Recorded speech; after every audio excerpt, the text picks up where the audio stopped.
A warm welcome to this meditation or reflection on an important aspect of the human predicament universally. And I am undertaking this meditation keeping particularly in mind young people all over the world. I had the privilege to be involved with young people through my service in higher education all through my life, and therefore I'm endowed with a particular sensitivity to the predicament of the youth, and from that angle of vision I have meditated on the teachings of Jesus Christ, and therefore what I'm going to share with all of you, as I said at the outset, keeping the youth in mind, will have a bearing directly on the predicament of the youth. It could also be of interest and use to those who are younger than the youth or older than them. What is the issue that I propose to address? In order to flag that issue, let me make a reference to a particular statement by Jesus. That's the 28th verse of the 11th chapter of Matthew's Gospel, where Jesus says, "Come to me, all who labor and are heavy laden, and I will give you rest." So it's very clear that from Jesus' point of view, being wearied and heavy laden is the universal human predicament, and young people are no exception. Though this might surprise us because we think of the youth as a period of great effusion of energy, great enthusiasm, sense of adventure, and a sense of adequacy about life. But the sad reality is that this epidemic of human existence at the present time, namely the burdened and wearied existence of humankind, is now infecting the youth to an unprecedented extent. The reason why I thought it was necessary, not only desirable but even necessary, to share this theme and this concern with all my viewers. So there are two universal truths that we need to keep in mind. First, that universally everybody lives burdened and wearied. Second, most people in the world think that this weariness is entirely due to external circumstances. I'm burdened, I'm wearied, my back is broken because of my circumstances, I'm a victim of circumstances. So these are the two things I want us to keep in mind as we proceed, because we'll have the occasion to refer back to them continually. My humble submission to everyone is that the key issue is not the pressure of external circumstances, but our underdeveloped state. And that is certainly so from the perspective of Jesus. If you read the Gospels, if you pay attention to Jesus' teaching concerning this particular aspect of life, and Jesus has a lot to say about it directly and indirectly, then you'll realize that this is the case. Now, why do I say this? I say this because the Bible begins by affirming that the human powers and potentialities are immense and unlimited, created in the image and likeness of God. Obviously, there is no limit, our potencies and potentialities. But unfortunately, we do not make good use of them. We do not make optimum use of these powers and potentialities, and therefore we don't develop. And to the extent that we don't develop, even routine functions strike us as very burdensome and too much of a burden to carry. So mostly it's those who fail to do justice to themselves, that namely their potentialities, their scope as individuals, in relation to the special talents God has entrusted to them, that feel very burdened and wearied in their life. And this will become clearer as we proceed. Now, let me introduce an angular thought here in order to look at this issue from a slightly different angle. All of us know that Jesus chose his disciples from among the lowliest in the society. In every society in the world, fisher folk is considered to be at the lowest rung of the social ladder. And if you were to begin an intellectual movement or a philosophical movement, you wouldn't look for your disciples or your co-workers to come from the fisher folk. Why did Jesus go to the bottommost rung of the social ladder to pick and choose his disciples? There could be two reasons for this. One reason is commonly talked about. I'll only mention this and more to the second. That reason is that it's only people who are not regimented and conditioned rigorously by the society to which they belong, which happens more among the social elite, the more educated people, the more people who are more directly embedded in the establishment and the systems of the times. Only people who are not rigid and ossified, petrified in this manner or in this process of social, cultural, intellectual conditioning, who can respond to new possibilities. And there's certainly a great deal to be said in its way, but that's not what I want to focus on today. The second reason is the substance of my argument, and that is, by doing so, and this is something perhaps that you've never heard before, by doing so, I believe, Jesus was trying to communicate an important insight or underline an important truth, historical truth, which needs to be heeded. And what is that truth? See, we have a stereotypical notion about who can attain brilliance, who can be geniuses, where may geniuses be found, right? You have an illustration of that in the birth story, the nativity story of Jesus. The three wise men coming from the east, because of their intellectual, cultural conditioning, assume dogmatically that the king can be born only in a palace. And therefore, in spite of the guidance or overlooking the guidance, neglecting the guidance of the star, nativity star, they go into the palace of the Herod because of their conviction or borrowed conviction that a king can be born only in a palace. Okay? So this is a good illustration of the point I'm trying to make. Jesus, you'll see in his public ministry, Jesus from start to finish interrogates and questions, challenges, settled notions, entrenched stereotypes, and cliches, right?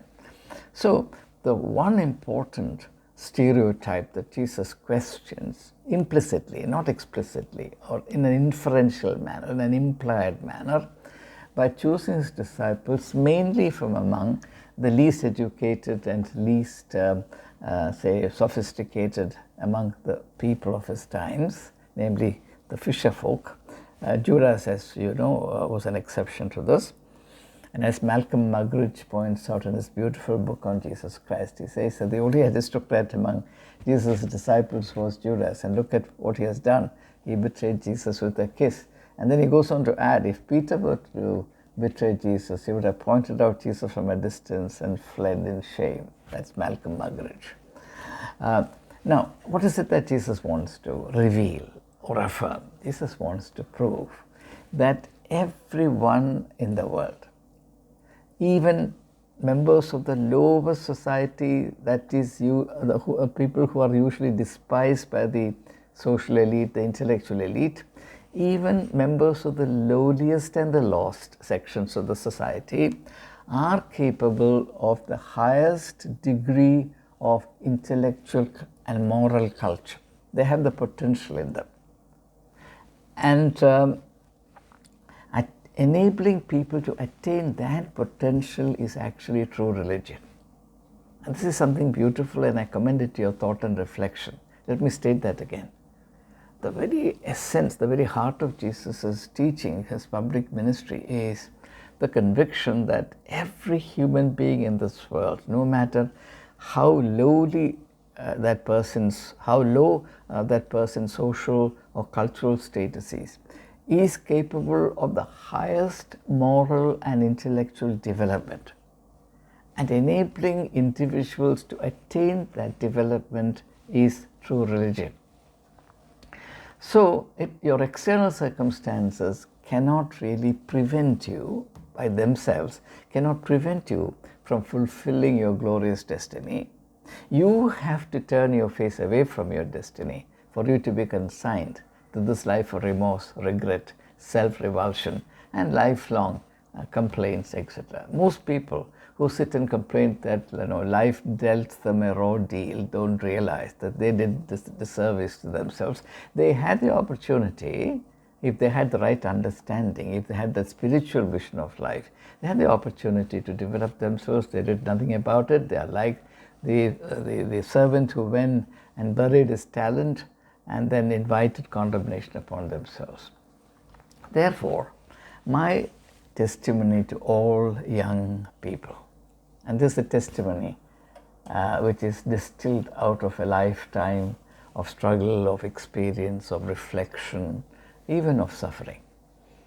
My testimony to young people is, it is no good thing, it is no advantage to live in comfort, in a difficulties-free, protected, privileged environment. Life devoid of all challenges. It's a great advantage. I would say it's a blessedness to be stretched to the full. Human personality, the greatness that is sleeping within us, will wake up only when we are pushed to the edge. So, when we are not in that state, what happens? We succumb to the two foremost epidemics of our times: boredom and depression. Boredom and depression. Whenever I think of this, I always remember the statement that the greatest historian of the 20th century made. His name is, as you know, Arnold Toynbee, the one who wrote his magnum opus, is a study of history. He has other books also, including A Historian's Understanding of Religion. It took him about 25 years to write this massive study of the civilizations that have come and gone, 23 of them. And then, looking back upon this great period of effort and creativity and the struggle that goes with it, he says, I thank, he says, I'm immensely grateful for the blessedness of having had a great sense of mission in my life. Toynbee was not a religious person. In fact, he was a skeptic. But he uses religious language because his state of mind is so exalted. And he says, I'm grateful for the singular blessedness of having had a great sense of mission, a great sense of purpose in life. So that sense of blessedness and that state of true gratitude can come only out of a life that has been stretched to the full, and that's the point I'm trying to make. Now, when you look at the panorama of human history, if you look, for example, if you read a book like Will Durant's The Story of the Ascent of Man, how have you reached where we have? Millennia of human struggle, effort, adventure, risk, calamity, destruction, regeneration. It's a great story. So, humanity has come to be where it is and what it is today only through a hazardous adventure of living in this dangerous and demanding world. It was not because of comfortable or easy times that we have progressed. Progress has always been against very severe odds, and many have perished in the process of contributing to the welfare of humanity. So, that being the case, if this creative tension were to dissipate, that is to say, if the struggle, this adventure, this extreme pressure on us to progress, to move towards perfection, as Jesus said, Matthew chapter 5 verse 48, be perfect even as your Father in heaven is perfect. It's not easy to attain perfection. It takes the ultimate in terms of effort, faith and adventure in us to move towards perfection, much less attain it. So if this great sublime creative tension were to be dissipated, what will happen? Humanity will relapse into moral decadence and intellectual mediocrity. It would be a terrible thing to happen. I know this needs to be elaborated, but if I do that, time will get out of hand. I leave it to you, and I have great faith in your ability to follow up on insights. Therefore, I leave it to you for your continued research, reflection, etc. So, the potential for human greatness does not lie in our external circumstances. It lies in ourselves. There is this statement, I think, in Julius Caesar by Shakespeare, where Shakespeare says, the fault is not in our stars. The fault is not in our stars, but in ourselves, that we are such and such. It's not because of the bad influence of our stars that we are in this plight, in this miserable plight. It's because of ourselves. We have invited it upon ourselves.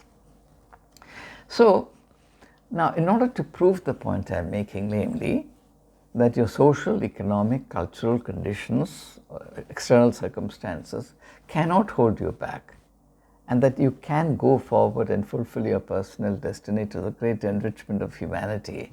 Let me give some specific examples so that you know that I'm not talking in the air. You think of Socrates. Who was Socrates? Socrates was a manual worker. He worked in a stone quarry, so to speak, right? But he's a fountainhead of European wisdom, the greatest philosopher of all times, though he has not written a single book. Socrates. Homer was a very poor man. There is an old poem which says, 7 rich countries content and fight. 7 rich countries content for Homer dead, through which the living Homer begged his bread. He was a beggar, so to speak, right? But look at his achievement. Do you think Homer would have created his glorious epics if he were a university professor? Never. That's another theme for another day. Jesus was a carpenter. He grew up in the house of a carpenter. I'm sure he would have done a lot of carpentry work. That did not kill his genius. Rather, that sharpened and polished his genius, quite contrary to the stereotypical assumptions that we entertain. Paul, the great apostle, the greatest of all church planters, missionaries, the intercontinental missionaries, so to speak, who took the good news of Jesus Christ to 3 continents at a time when travel was so difficult. Paul was a tent maker. He was not in a kind of glorified, sophisticated profession. If he were, he would not have done what he has done. Kabir was the great Indian poet, Kabir. I'm very fond of his poems, Kabir. Whenever I read a poem by Kabir, I think of Jesus Christ. Kabir was a weaver. Spinoza, the great philosopher, European philosopher of the 17th century, earned his livelihood by polishing mirrors and lenses for scientific instruments. John Stuart Mill, he worked in the East India Company office. T.S. Eliot, one of the greatest poets of the 20th century, was a bank clerk. Charles Lamb was also a clerk in the East India Company. I can give instances after instances like that. Arthur Koestler, one of the most stimulating minds in the 20th century, he worked in several capacities. For quite a while, he worked as a truck driver in Russia, because he wanted to understand what this great ideology was about. Then he worked as a journalist in Germany. Then for some time he was in Spain, living like a soldier, in fact fighting as a soldier to overthrow the tyranny of Franco, so on and so forth. I mean, illustrations are endless. Let's go back to the beginning of history. God envisaged Adam to be a tiller of the land. You think being a tiller of the land, being a farmer, is incompatible with being a philosopher, being a scientist, being a creative genius? No. In fact, that's the beginning of everything. So today when we look at a farmer, we associate a farmer with something boorish. No culture, no civilization, no finesse. Only university professors, great literary giants, great statesmen and leaders, only they can be polished. A farmer, crude, vulgar, uncivilized, no light in him, right? But that's the seed of humanity. There's an old doggerel which says, when Adam dwelt and Eve span, who was then a gentleman, right? So, now, so far my argument is that external circumstances, no matter what they are, cannot prevent you from attaining greatness. And this is very clearly evident in the case of the disciples of Jesus Christ. Now, you do not become great simply because your external circumstances are miserable or unpromising. You have to use those external circumstances as the medium through which you struggle and rise above them. It's only transcending the given that there is the hope of attaining that greatness. Greatness is not a quantity to be just discovered accidentally somewhere, like the treasure that Jesus talks about lying hidden in a field. Even in that context, the man discovered the hidden treasure only when he was working. He must have been working very hard. So, this great positive, encouraging insight that Jesus gives, I believe is universally valid. It's invaluable. And this is something that I want to commend to young people, because most young people today tend to believe that they're victims of circumstances, and therefore, this kind of sublime possibilities that we're talking about is just utopian, and there's no point in talking about it. Now, let's think of a parable that Jesus taught us, the parable of the sheep and the goats. Here, a set of people attained greatness. How? By not being great thinkers, authors, writers, speakers, etc. By simply going about meeting human needs. Jesus says, I was hungry, you gave me something to eat. I was thirsty, you gave me something to drink. I was naked, you clothed me. I was an alien and a stranger, you accepted me. I was in prison, you came and visited me, etc. What is so great about all of them? These are routine things. But go about your routine work with an attitude which is godly. That is the secret of greatness. So, in contrast to this, so far I've been talking about the importance of labor, hard work. Whether you are a fisherman, whether you are a farmer, whether you are a carpenter, whether you are a bank clerk, whether you are a man who polishes lenses and mirrors, doesn't matter, hard work. Work can be a medium for human growth. In fact, the greatest reward in working is securing your own growth.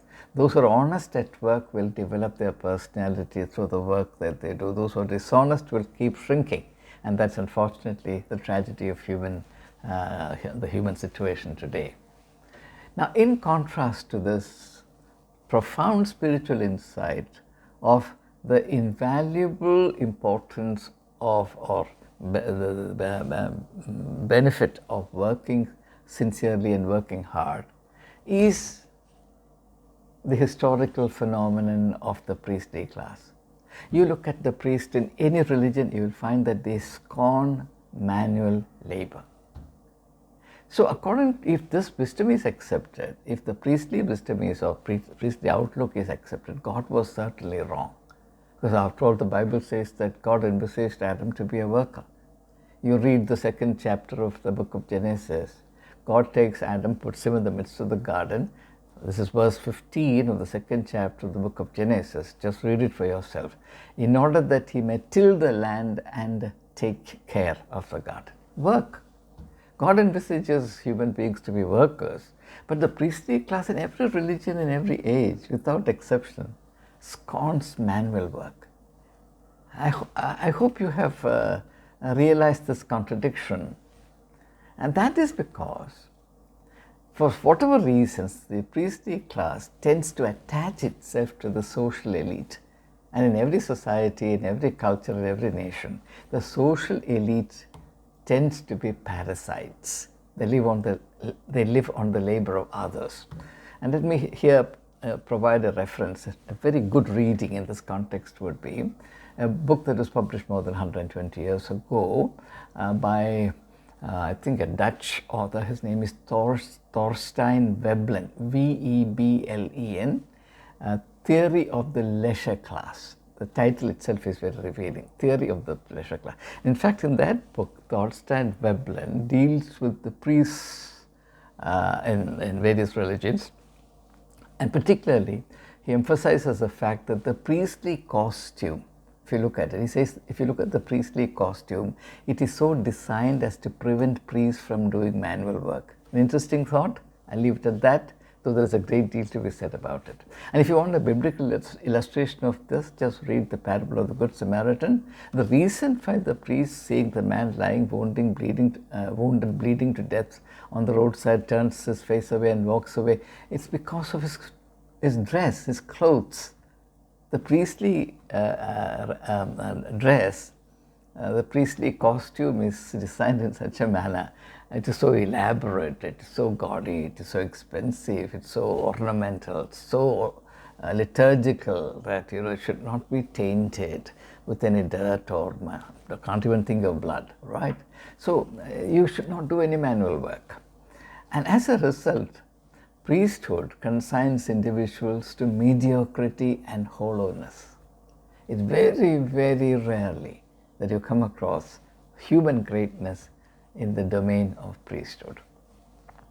So, if you then think of the rich man that you come across in the 16th chapter of Luke's Gospel, the story of Lazarus and the rich man, and Luke makes it a point to say that the rich man lived surrounded by luxuries, and he makes a special reference to his clothes, rich attire, rich raiment. As a result, he could not respond to the needs of the man who was lying and rotting at his gate.